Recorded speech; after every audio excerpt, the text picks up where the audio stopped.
6 maneras de agradar a los demás. Haga esto y será bienvenido en todas partes. ¿Por qué hay que leer este libro para saber cómo ganar amigos? ¿Por qué no estudiar la técnica del más grande conquistador de amigos que ha conocido jamás el mundo? ¿Quién es? Tal vez lo encuentre usted mañana por la calle. Cuando esté a 5 metros de él, le verá agitar la cola. Si se detiene usted a acariciarlo, saltará como enloquecido para mostrarle lo mucho que lo quiere. Y usted sabe que detrás de esa muestra de afecto no hay motivos ulteriores. No quiere venderle un terreno, ni una póliza de seguro, ni quiere casarse con usted. ¿Se ha detenido usted alguna vez a pensar que el perro es el único animal que no tiene que trabajar para ganarse el sustento? La gallina tiene que poner huevos, la vaca dar leche y el canario cantar. Pero el perro se gana la vida solo con demostrar su cariño por el dueño.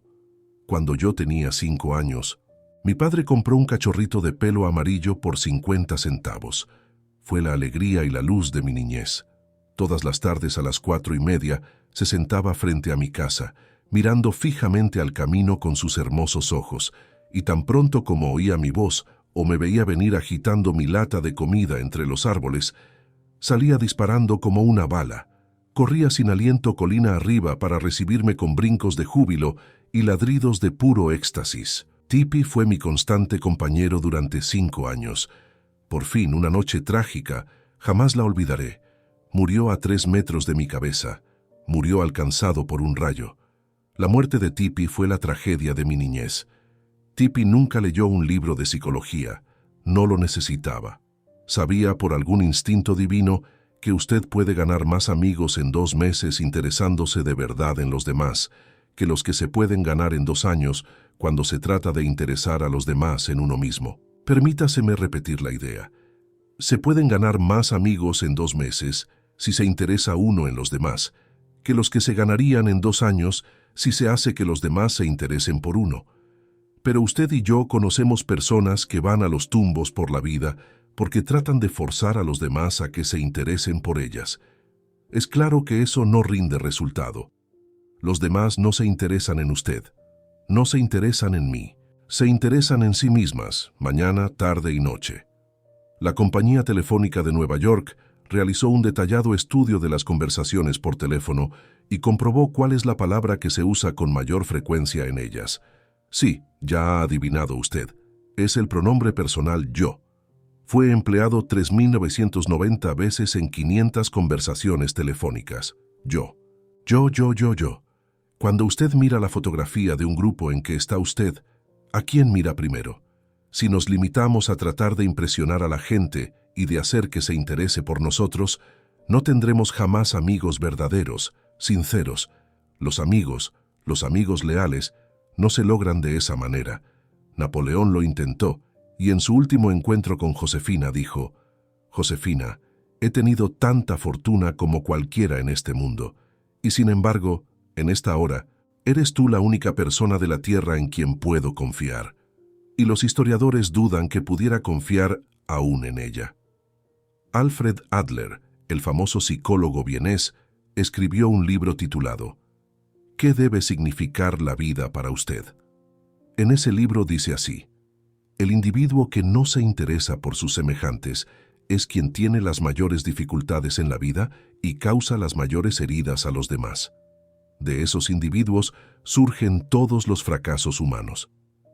Es posible leer veintenas de eruditos tomos sobre psicología sin llegar a una declaración más significativa, para usted o para mí. No me agradan las repeticiones, pero esta afirmación de Adler está tan rica de significado que voy a repetirla en bastardilla. El individuo que no se interesa por sus semejantes es quien tiene las mayores dificultades en la vida y causa las mayores heridas a los demás. De esos individuos surgen todos los fracasos humanos. Yo seguí cierta vez en la Universidad de Nueva York un curso sobre redacción de cuentos cortos, y durante ese curso, el director de una importante revista habló ante nuestra clase. Dijo que era capaz de tomar cualquiera de las docenas de cuentos que cruzaban por su escritorio todos los días, y después de leer unos párrafos, decir si su autor gustaba o no de la gente. Si el autor gusta de la gente, añadió, La gente gustará de sus cuentos.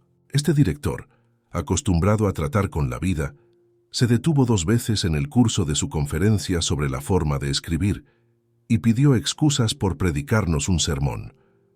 Les estoy diciendo, expresó, las mismas cosas que diría un predicador. Pero recuerden que deben tener interés por la gente si quieren atraer interés como cuentistas. Si así ocurre con los cuentistas, puede tenerse la seguridad de que lo mismo es triplemente cierto en cuanto a las relaciones con la gente. Yo pasé una noche en el camarín de Howard Thurston la última vez que se presentó en Broadway. Thurston, el decano de los magos. Thurston, el rey de la prestidigitación. Durante 40 años viajó por el mundo entero una y otra vez, creando ilusiones, engañando con sus tretas al público y haciendo que la gente quedara boquiabierta de asombro. Más de 60 millones de personas pagaron entrada por verlo actuar, y así consiguió ganar casi $2 millones. En esa ocasión pedí al señor Thurston que me confiara el secreto de sus triunfos. Su instrucción no tenía nada que ver con ellos, porque huyó de su casa siendo niño, fue vagabundo por los caminos, viajó en trenes de carga, durmió en pajares, pidió comida de puerta en puerta, y aprendió a leer gracias a los carteles que desde un vagón de carga veía junto al ferrocarril. ¿Tenía extraordinarios conocimientos como prestidigitador? No. Me dijo que se han escrito centenares de libros sobre pruebas de magia y que muchísimas personas saben tanto como él. Pero Thurston tenía 2 cosas de que carecían los demás. Primero, la capacidad necesaria para que su personalidad llegara al otro lado de las candilejas. Conocía la naturaleza humana. Todo lo que hacía, cada gesto, cada entonación de la voz, cada elevación de una ceja, había sido cuidadosamente ensayado con anterioridad, y sus actos respondían a una perfecta noción del tiempo. Pero además, Thurston tenía verdadero interés por el público. Me refirió que muchos prestidigitadores miraban al público y decían para sus adentros, «Bien, ya tenemos otro montón de tontos. Qué bien los engañaré». Pero el método de Thurston era del todo diferente. Me confesó que cada vez que entraba al escenario se decía, «Estoy agradecido a toda esta gente que ha venido a verme. Son ellos quienes me permiten ganarme la vida en forma tan agradable. Por ellos haré esta noche todo lo mejor que pueda». Declaró que jamás se acercaba a las candilejas sin decirse primero, una vez tras otra, «Adoro a mi público, adoro a mi público». ¿Ridículo? ¿Absurdo? Tiene usted derecho a pensar lo que quiera. Yo no hago más que repetir, sin comentarios, una receta utilizada por uno de los magos más famosos de todos los tiempos. George Dyke, de North Warren, Pensilvania, se vio obligado a retirarse de su negocio de estación de servicio, después de trabajar en él durante 30 años, cuando se construyó una nueva autopista por el sitio que ocupaba su establecimiento. Al poco tiempo, los días ociosos de un jubilado empezaron a aburrirlo, por lo que trató de ocupar el tiempo tocando en su viejo violín. Pronto empezó a viajar por toda su área, asistiendo a conciertos y visitando a consumados violinistas. En su estilo humilde y amistoso, se interesó por conocer el pasado y las ideas de todos los músicos que conocía.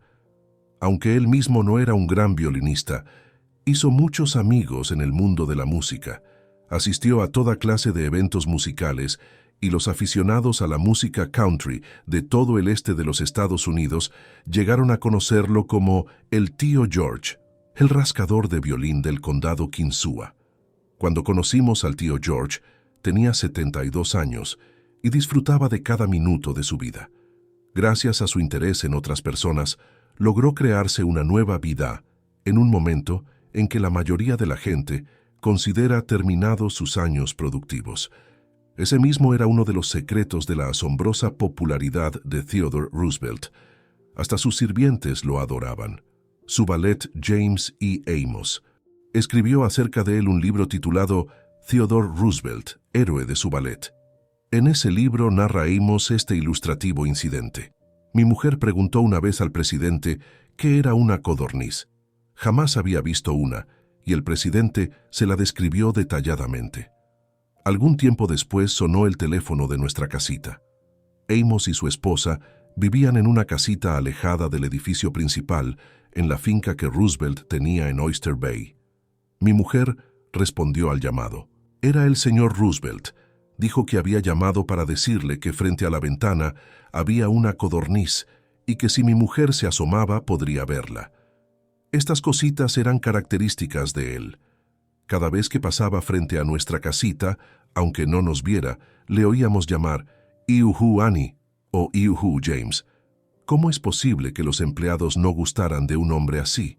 ¿Cómo podría dejar de gustar a nadie? Roosevelt fue a la Casa Blanca un día en que su sucesor, el presidente Taft, y su esposa no estaban. Su auténtica simpatía por la gente humilde quedó demostrada por el hecho de que saludó uno por uno a todos los sirvientes de la Casa Blanca, hasta los peones de la cocina. Cuando vio a Alice, ayudante de cocina, escribe Archie Butt, le preguntó si todavía hacía pan de maíz. Alice le respondió que a veces lo hacía para el personal de servicio, pero que nadie lo comía entre los amos. «Muestran muy mal gusto», repuso Roosevelt, «y ya se lo diré al presidente cuando lo vea». Alice le llevó un trozo de pan de maíz y Roosevelt fue hasta el despacho principal comiendo y saludando a jardineros y criados al pasar. Hablaba con cada uno como lo había hecho en el pasado. L. K. Hoover, que había sido ujier en la Casa Blanca durante 40 años, me dijo con los ojos llenos de lágrimas: «Es el único día feliz que hemos tenido en casi 2 años, y ninguno de nosotros lo cambiaría por un billete de $100». El mismo interés por la gente, al parecer sin importancia, ayudó al representante de ventas Edward M. Sykes, hijo, de Chatham, Nueva Jersey, a conservar una cuenta. «Hace muchos años», nos dijo, «visité a clientes de la empresa Johnson & Johnson en el área de Massachusetts. Una cuenta era la de una farmacia en Hingham. Cada vez que iba a este negocio, siempre hablaba con el empleado de refrescos y el del mostrador unos minutos, antes de hablar con el dueño para recibir la orden. Un día el dueño me dijo que no tenía interés en comprar productos de Johnson & Johnson porque consideraba que esta firma estaba concentrando sus actividades en los supermercados, en detrimento de las farmacias chicas como la suya. Salí muy decaído y di vueltas por el pueblo varias horas. Al fin, decidí volver a la farmacia y tratar de explicarle nuestra posición al dueño.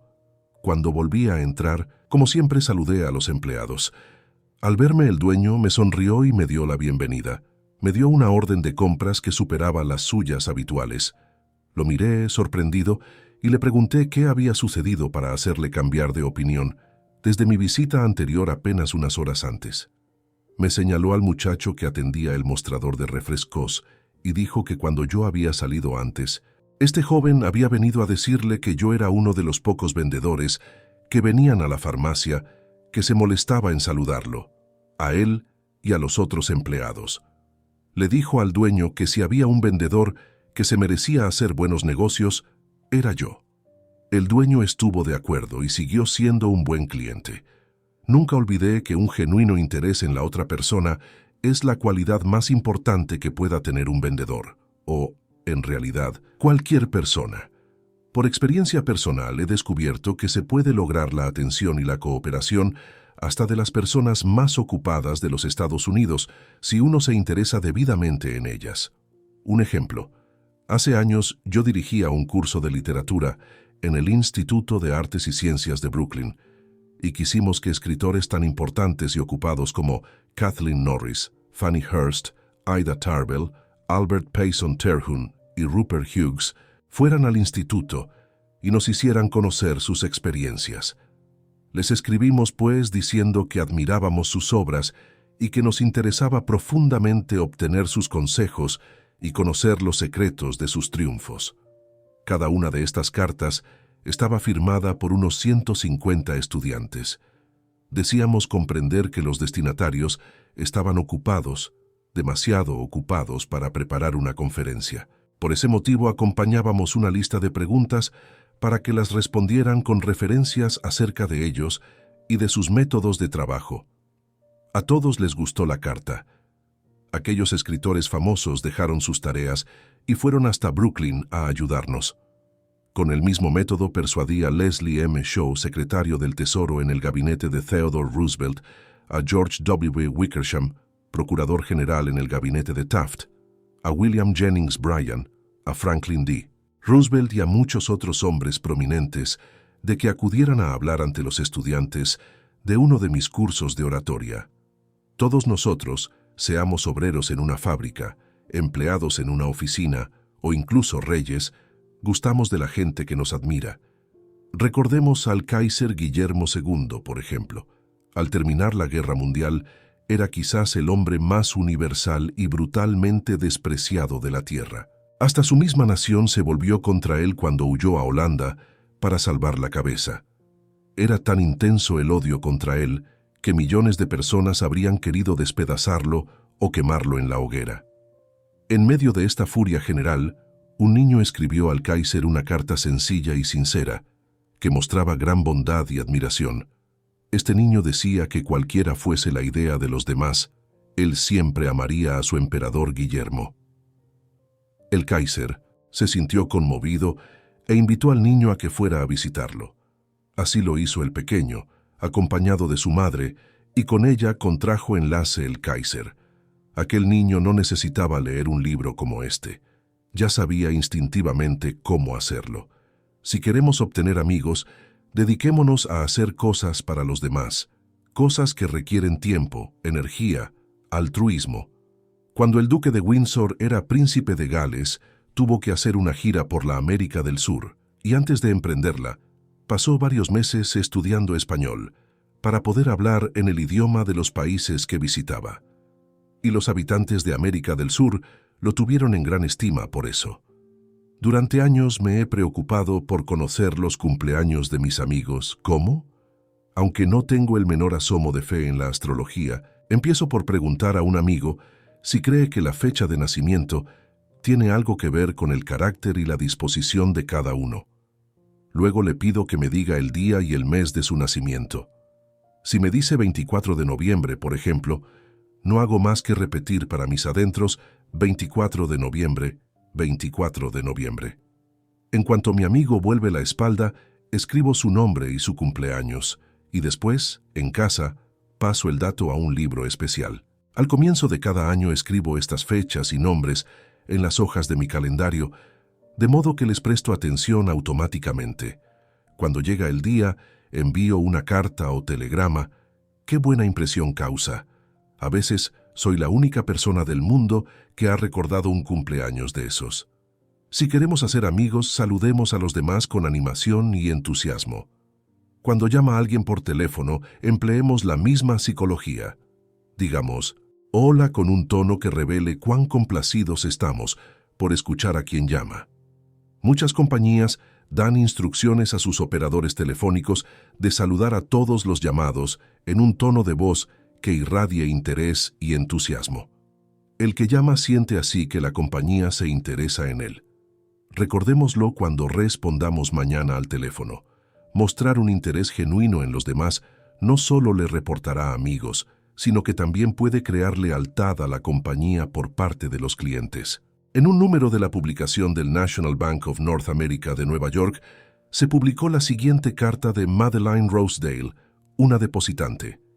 Quiero que sepan cuánto aprecio a su personal. Todos son tan corteses, tan amables y serviciales. Es un placer que después de hacer una larga cola, el cajero la salude a una con una sonrisa. El año pasado mi madre estuvo hospitalizada durante 5 meses. Cada vez que visité el banco, Marie Petruccello, una cajera se interesó por la salud de mi madre y se alegró de su recuperación. ¿Puede haber alguna duda de que la señora Rosedale seguirá usando los servicios de este banco?